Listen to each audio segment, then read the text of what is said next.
અમે અહીંયા ડભોઈ રોડ પર સહજાનંદ બંગલોઝમાં રહીએ છીએ. ગઈકાલ સવારથી અવિરત વરસાદ અહીંયા પડી રહ્યો છે. આ કુદરત સર્જિત એક આફત આવી છે, પરંતુ અમારા જે વોર્ડના સભ્ય છે, જે કોર્પોરેટર છે, એ અમારી મદદે કોઈ આવ્યું નથી. કોઈ તંત્રની મદદ નથી આવી.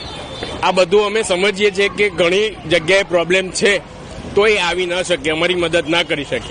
પણ છેલ્લા 28 કલાકથી અમારા ઘરે લાઇટો નથી, અમારા બાળકો દૂધ નથી પી શકતા, ઠંડુ પાણી નથી રહી શકતું. ઠંડુ દૂધ ના હોવાના કારણે બાળકોને દૂધ અમે નથી આપી શકતા. તમે જોઈ શકો છો કે આ કેટલું પાણી છે, ઘૂંટણ પાણી છે.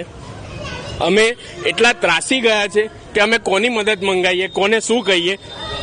દરેકને દરેક અમારે તકલીફ પડી રહી છે. ફેમિલીમાં અમારે શું કરવાનું, ખાવા પીવાની, જીવન જરૂરિયાતની વસ્તુઓની અમને તંગી પડી રહી છે. અને અમારી મદદે આ તંત્રમાંથી, વડોદરાના તંત્રમાંથી એક પણ માણસ અમને મદદ માટે કોઈ આવી નથી રહ્યું. હવે અમારે કોની મદદે જવું?